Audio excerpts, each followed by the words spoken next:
गवार जिठानी मॉडर्न देवरानी। अर्पिता की शादी राकेश से तय होती है, जो एक सरकारी नौकरी करता था। अरे चाची, अर्पिता इतनी सुंदर, पढ़ी लिखी और मॉडर्न लड़की है, फिर कहाँ आप इसकी शादी ऐसे घर में कर रही हैं? अरे लड़का सरकारी नौकरी करता है, इंजीनियर है, खूब कमाता है, खूब मेहनत की है लड़का ने इस नौकरी के लिए। अर्पिता भी राकेश को पसंद नहीं करती थी, लेकिन पिता ने हाँ कर दिया तो शादी के लिए मन मारकर तैयारी कर रही थी। हाँ माँ, चाची ठीक ही तो कह रही हैं। पता है मेरी सहेलियों के पति कितने मॉडर्न हैं। अरे देख बेटा, तू मॉडर्न है ना, वो पढ़ने लिखने वाला गांव का होनहार लड़का है, तू जैसा रखेगी रहेगा। अब तक कोई उसकी केयर करने वाला नहीं था, है तो सिर्फ एक भाई भाभी, और माँ पिता तो गांव में ही रहते हैं। अर्पिता का मुंह बन जाता है। वो पिता के फोन से राकेश का नंबर लेकर उसे मिलने के लिए बुलाती है। आज तो मैं उसे साफ साफ मना कर दूंगी, मुझे नहीं करनी शादी। शक्ल देखी है, ना कपड़े पहनने का तरीका है, ना बोलने का। अर्पिता राकेश से मिलने जाती है। क्या हो गया, आपने मुझे अर्जेंट मिलने को बुलाया, सब ठीक तो है ना? हाँ सब ठीक है, पर मैं आपसे कुछ कहना चाहती हूँ। आप ना इस शादी से मना कर दे। राकेश की आंखें अर्पिता की इस बात से लाल हो जाती है। वो रोंदे गले से कहता है, लेकिन शादी की सारी तैयारियां हो गई हैं। मैंने आपके साथ एक अच्छे भविष्य का सपना भी देख लिया है। ऐसा मत करिए प्लीज। माँ पिता के अलावा मैंने किसी को दिल से अपना माना है तो वो आप ही है। देखिए, मुझे आपसे कोई समस्या नहीं है, लेकिन आप मेरे जैसे नहीं है। मैं मॉडर्न लड़की और आप।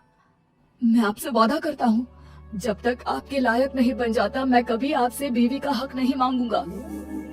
अर्पिता राकेश का प्यार देखकर पिघल जाती है और शादी के लिए हाँ कर देती है। दोनों की शादी हो जाती है, लेकिन शादी के बाद राकेश की भाभी, जो कि पूरी देहाती थी। ए राकेश, उठ, जब पानी भर कर ला, और तेरी बीवी को बोल के चूल्हा लगा दिया है, रोटी बना ले।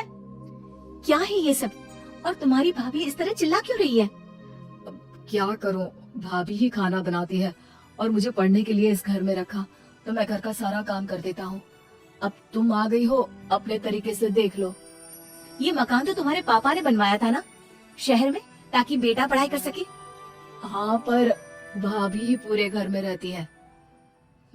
ठीक है, देखो अब। अर्पिता बाहर जाती है। सूट पहनी अर्पिता को देखकर जेठानी का पारा हाई हो जाता है। शहर की हीरोइन, यहाँ ना चलेगा ये सब, समझी? साड़ी पहनो साड़ी, वो नारंगी वाली निकाले है तुम्हारे लिए, जिसमें हरे रंग का फूल बना है, और सीधे पहुंचो रसोई में। मेरे आगे नहीं चलेगा ये सूट बूट का नाटक, समझी? देखिए भाभी, अब बड़ी हैं। आपने राकेश की पढ़ाई में मदद की, लेकिन ये मकान इनके पिताजी का है, तो मैं अपना पोर्शन अलग कर रही हूँ। मैं आज से आपके साथ नहीं रहूंगी। जेठानी का तो मानो पारा ही हाई हो जाता है। और ऐसा कैसे नहीं रहेगी? हाँ, और कौन बोला कि राकेश अलग हो जाएगा? वो अपने भाई के बिना नहीं रहता। आज देखिए तो, देखिए कल के आई छोरी क्या बोल रही है। राकेश के साथ बात हो गई है, मैंने ऊपर का हिस्सा राकेश को दे दिया है, उसकी अपनी जिंदगी शुरू हो रही है, तो अच्छा है ना कि अब रसोई भी अलग हो जाए। अर्पिता राकेश की ओर फक्र से देखती है कि उसने अर्पिता के लिए स्टैंड लिया। अर्पिता बाजार में जाकर सारा रसोई का सामान ले आती है। पिता के दिए सामान से घर सजाती है और अपने तरीके से पूरे घर की सजावट करती है। शाम को राकेश ऑफिस से आता है। कुर्ता पैजामे में राकेश को देखकर, अरे ये क्या पहना है? भाभी सिलती है ना कुर्ता, मैं सारी कमाई भाभी को ही दे देता हूँ। लेकिन अब ना बीबी को देना होगा, क्योंकि भैया भी अच्छी नौकरी करते हैं। भाभी अपने पति का पैसा संभाले और मैं अपने पति का पैसा संभालूंगी। तभी भाभी आ जाती है। अरे देखो, बहुत हो गया। हाँ, अलग रहने तक तो ठीक था, लेकिन पैसा हम एक फूटी कौड़ी नहीं देंगे। बचपन से तुम्हारे पति को हमने पाला है, उसका हिसाब दो। अच्छा, हिसाब चाहिए? कितना पढ़ी है आप जो आपको हिसाब चाहिए? बड़े भाई हैं उनकी, जिन्होंने उन्हें पढ़ाया लिखाया, वो हिसाब मांगेगी तो जरूर दे दूंगी भाभी। अरे देख, हाँ, अगर तूने पढ़ाई की है तो मैं भी अंगूठा छापना हूँ। अरे 5 की क्लास तक पूरी पढ़ाई की है, समझे? वैसे भी कल इन लोगों के माँ बाबूजी आ रहे हैं गाँव से, वही लोग ठिकाने लगाएंगे तुझे। अगले दिन सास ससुर आते हैं, दोनों बहुत ही सीधे लोग। अच्छा किया जो ऊपर के हिस्से में राकेश की गृहस्थी लगा दी। अब दोनों बेटे अपना अपना देख ले। छोटी बहू कहाँ है? अरे बहुत ही चालाक है माँ जी, ऐसी जबान चलाती है जैसे दर्जी कैंची चलाता है। वैसे बहू तुम भी कम नहीं थी। और सुनाओ। तभी छोटी बहू सास ससुर के पैर छूकर उन लोगों को चाय और नाश्ता देती है। माँ जी, आप थक गई होंगी, मैं खाना लगा देती हूँ, ऊपर आ जाइए चाय पीकर। अरे बस बस यही रहेंगे वो, क्योंकि बड़ी बहू मैं हूँ।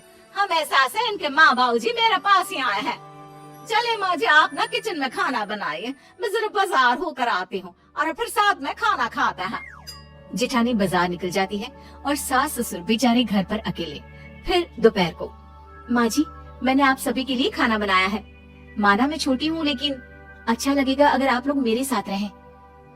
वैसे भी यहाँ है कौन बेटा, चलो ऊपर राकेश के पास ही चलते हैं।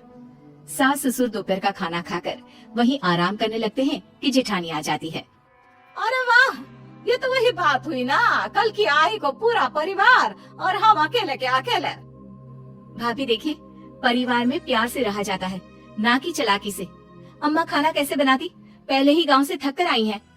हाय रे दैया, तो मैं का बाजार से ऐस करके आ रही हूँ। अरे भूख के मारे मेरा सर दर्द हो रहा है और यहाँ मेरी फिक्र कौन करेगा।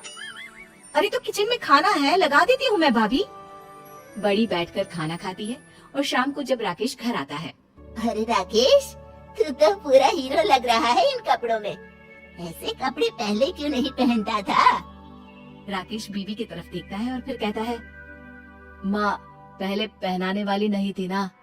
हाँ हाँ, और हम जो हाथ से सिल सिल कर कुर्ता पहनाते थे उसका का? अरे तुम्हारे भैया तो आज भी पहन रहे हैं। तभी अर्पिता सास के लिए कपड़े और ससुर के लिए शर्ट पैंट ला कर देती है। उन लोगों को फ्रिज से ठंडा पानी और टीवी में फिल्म दिखाती है। अरे कब से इनको बोल रहे हैं कि फ्रिज वाले आओ, लेकिन ये है कि मानत ही ना है। बहू, अब तो तुम ही समझाओ ससुर जी को। नहीं पापा, आप फ्रिज मत लीजिए। अरे वाह छोटे, खुद फ्रिज का ऐसे का मजा ले, और इनकी माँ के पास फ्रिज भी ना हो। अरे देखा पिताजी, देखा माँ जी कब बोल रही है। अरे उसकी पूरी बात तो सुन लो कि वो क्या बोल रही है। वो इसलिए क्योंकि अब माँ जी और पापा यही रहेंगे मेरे पास। घर को घर सिर्फ मॉडर्न या गांव की सोच नहीं, बल्कि संस्कार बनाते हैं भाभी, और संस्कार अच्छे हो तो सब सही हो जाता है।